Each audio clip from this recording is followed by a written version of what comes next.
নমস্কাৰ Assam police constable ABUB APRO আৰু fire ব্ৰিগেডৰ যি এক্সাম হৈছিলে 2022 বৰ্ষত 20 ফেব্ৰুৱাৰী তাৰিখে হৈছিলে এক্সামটো যিটো এক্সাম দি আমিও সিলেকশ্যন হৈছিলোঁ আৰু সেইখন প্ৰিভিয়াছ ইয়াৰ কুৱেশ্যন পেপাৰে মই আজি আপোনালোকৰ আগত বুজাম আৰু এইটো এক্সাম কণ্ডাক্ট কৰিছিলে সেৱাই কণ্ডাক্ট কৰিছিলে। এক নম্বৰ কুৱেশ্যনটো হৈছিলে পথৰুঘাটৰ ৰণ ক'ত সংঘটিত হৈছিল। এইটো হ'ব দৰং জিলাত হৈছিল 1894 28 জানুৱাৰী তাৰিখে। ভাৰতত নোবেল বঁটা প্ৰথমে কোনে লাভ কৰিছিল? ৰবীন্দ্ৰনাথ ঠাকুৰ। 3 নম্বৰ কুৱেশ্যনটো হৈছে শৰাইঘাট যুদ্ধ কিমান চনত সংঘটিত হৈছিল? 1671 চনত। 4 নম্বৰ কুৱেশ্যনটো হৈছে মেৰী কমে অলিম্পিকত কিমান মেডেল লাভ কৰিছিল? মানে কিমানটা মেডেল লাভ কৰিছিলে সেইটো সুধিছিলে। এইটো এটা মেডেল লাভ কৰিছিলে। 5 নম্বৰ কুৱেশ্যনটো হৈছে বৰদলৈ ট্ৰফী কোনবিধ খেলৰ লগত জড়িত? ফুটবল। আৰু 2022 বৰ্ষতে আৰু এটা এক্সাম হৈছিলে, এইটো 20 ফেব্ৰুৱাৰী তাৰিখে হৈছিলে আৰু নেক্সট এটা এক্সাম হৈছিলে ABUB আৰু SI লগতে এক্সামটো হৈছিলে। সেই এক্সামটোতো মানে SIটো আপোনাৰ পিছবেলা হৈছিলে আৰু ABUBটো আগবেলা হৈছিলে আৰু সেই এক্সামতো আপোনাৰ এই বৰদলৈ ট্ৰফিৰ ওপৰত এটা কুৱেশ্যন আহিছিলে যে বৰদলৈ ট্ৰফিটো কিমান চনৰ পৰা ষ্টাৰ্ট কৰা হৈছিল এই খেলটো মানে বৰদলৈ ট্ৰফিটো আৰু সেইটো হ'ব 1952। আৰু 6 নম্বৰ কুৱেশ্যনটো হৈছে 2022 চনৰ ফিফা বিশ্বকাপ ফুটবল ক'ত অনুষ্ঠিত হ'ব?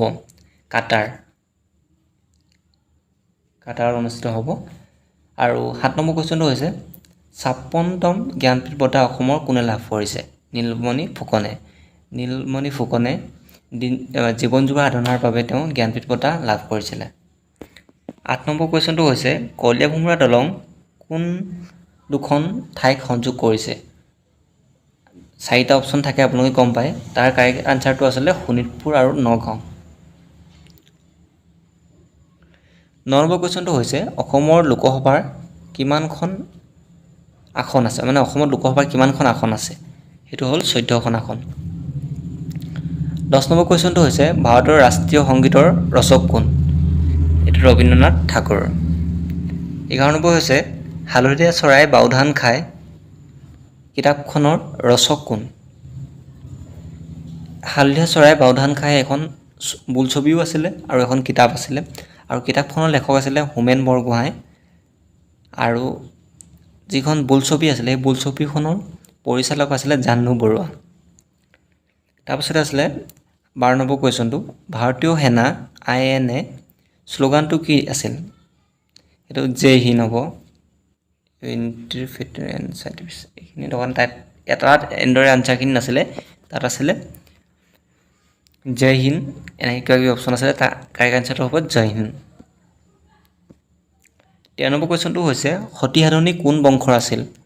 সতী সাধনী চুতীয়া বংশৰ আছিল। চুতীয়া বংশৰ এগৰাকী ৰাণী আছিলে। আৰু 14 নম্বৰ কুৱেশ্যনটো হৈছে 1 মিলিয়নত কিমান? 1 মিলিয়নত কিমান লাখ থাকে? কাৰেক্ট আনচাৰটো আছিলে 10 লাখ।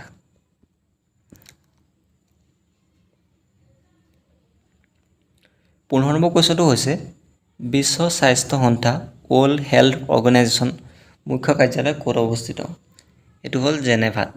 ইয়াৰ মুখ্য কাৰ্যালয় জেনেভাত অৱস্থিত আৰু কিমান চনত স্থাপন হৈছিল? 1946 চনত। 16 নম্বৰ কুৱেশ্যনটো হৈছে আনন্দ মঠৰ লিখক কোন?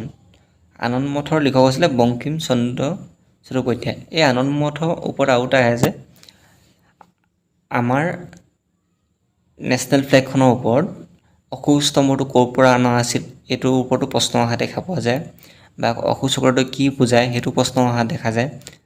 গতিকে এইখিনিৰ ওপৰত অলপ চাব।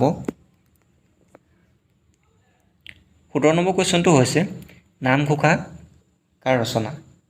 নামঘোষা মাধৱদেৱৰ ৰচনা। মই চিৰিয়েলি কৈ যোৱাতকৈ মই এনেদৰে কৈ যাওঁ 17ৰ পৰা 18টো নকৈ মই 25টো কৈ যাওঁ কাৰণ এফালৰ পৰা কৈ গ'লে মোৰ সুবিধা হয় ক'বলৈ আপোনালোকক। নামঘোষা কাৰ ৰচনা? মাধৱদেৱৰ ৰচনা। অৰুণাচল প্ৰদেশৰ ৰাজধানী কি আছিল? অৰুণাচল প্ৰদেশ আছিল ইটানগৰ। নেক্সট কুৱেশ্যনটো হৈছে জয়মতী ছবিৰ পৰিচালক কোন আছিল?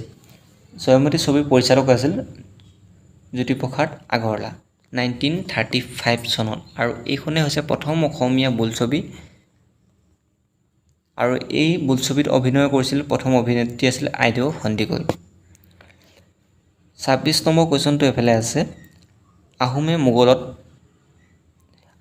মোগলত কোন চনত শৰাইঘাট যুদ্ধত পৰাস্ত কৰিছিল? আহোমসকলে মোগলসকলক কোনখন যুদ্ধত পৰাজিত কৰিছিল বুলি আহিব পাৰে, বা শৰাইঘাট যুদ্ধ পৰাজিত কৰিছিল আৰু কেতিয়া হৈছিল শৰাইঘাট যুদ্ধখন সেইটো আহিব পাৰে। গতিকে 1671 চনত হৈছিল শৰাইঘাট যুদ্ধ। 19টো হৈছে সাবৰমতী আশ্ৰম ক'ত আছে? সাবৰমতী আশ্ৰম গুজৰাটত আহমেদাবাদত আছে। 27 নম্বৰ কুৱেশ্যনটো হৈছে মায়ামৰা সত্ৰ কোনে প্ৰতিষ্ঠা কৰিছিল? মায়ামৰা সত্ৰ অনিৰুদ্ধদেৱে।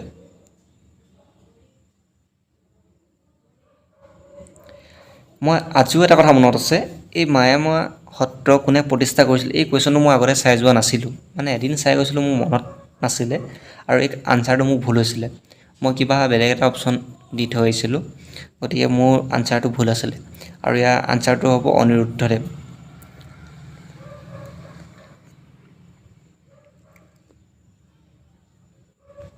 গল্ডেন স্লিক বুলি কাক কোৱা হয়? মুগাক কোৱা হয়। হেণ্ড চেনিটাইজাৰ তলৰ কোনবিধ দ্ৰব্য ব্যৱহাৰ কৰা হয়? এলকহল, কিবা কিবি আছিল, এচিড চেচিড, ইয়াৰ কাৰেক্ট আনচাৰটো হ'ব এলকহল। উমানন্দ মন্দিৰত কাক পূজা কৰা হয়? শিৱ পূজা কৰা হয়। এইটো বহুতে গণেশ বুলিও দি থৈ আহিছে, মানে আচলতে উমানন্দ মন্দিৰত শিৱকো পূজা কৰা হয় আৰু গণেশকো পূজা কৰা হয়, কিন্তু বিশেষকৈ উমানন্দ মন্দিৰ জনাজাত শিৱৰ বাবে বা মহাদেৱৰ বাবে, গতিকে কাৰেক্ট আনচাৰটো হ'ব শিৱ। তাৰপিছৰ নেক্সট কুৱেশ্যন কেইটা হৈছে যে ভাৰতীয় জাতীয় কংগ্ৰেছ গঠন হৈছিল ডেছ চনত? 1985 চনত। আৰু সেই সময়ত ভাইৰাছৰ কোন আছিলে? ইউ হোম, আপুনি মনত ৰাখিব। নেক্সট কুৱেশ্যনটো হৈছে এখন থানাৰ অচিজনৰ কি ৰেংক হ'ব পাৰে? এখন থানাৰ অচিজন হ'ব পাৰে ইনস্পেক্টৰ লেভেলৰ হ'ব পাৰে, কিন্তু সেই সময়ত কুৱেশ্যনটোত ইনস্পেক্টৰ অপশ্যনটো নাছিলে, গতিকে ছাব ইনস্পেক্টৰো হ'ব পাৰে। মানে আচলতে কথাটো এনেধৰণৰ, এখন থানা OC মানে অফিচাৰ অফ ইনচাৰ্জ বুলি ইনস্পেক্টৰ লেভেলক দিয়া হয়, যিজন ছাব ইনস্পেক্টৰতকৈ ওপৰ ৰেংকৰ হয়, আৰু বহুত থানাত ইনস্পেক্টৰ নথকাৰ কাৰণে ছাব ইনস্পেক্টৰক OC চাৰ্জ দিয়া থাকে, গতিকে এই কাৰেক্ট আনচাৰটো ইনস্পেক্টৰ হয়, কিন্তু আনচাৰত যিহেতু ইনস্পেক্টৰটো নাছিলে, গতিকে ছাব ইনস্পেক্টৰটোৱে কাৰেক্ট হ'ব। 23 নম্বৰ কুৱেশ্যনটো হৈছে অসম চুক্তি কোন চনত স্বাক্ষৰিত হৈছিল? অসম চুক্তি 1985 চনত স্বাক্ষৰিত হৈছিল। হেমকোষ কি হয়? হেমকোষ এখন অভিধান হয়। নেক্সট কুৱেশ্যন হৈছে গাৰো, খাচী, জয়ন্তীয়া লোকসকল প্ৰধানকৈ কোন ৰাজ্যত পোৱা যায়? গাৰো, খাচী, জয়ন্তীয়া এইখিনি বিশেষকৈ মেঘালয়ত পোৱা যায়, আৰু এই মেঘালয়ত গাৰো হিলছ, খাচী হিলছ আৰু জয়ন্তীয়া হিলছ নামৰ তিনিখন হিলছো আছে। শেহতীয়াকৈ ক'ত অলিম্পিক খেলৰ আয়োজন কৰা হৈছিল? অলিম্পিক খেল যে আয়োজন হৈছিল 2020 বৰ্ষত ক'ত আয়োজন হৈছিলে? সেইটো জাপানৰ টকিঅ'ত।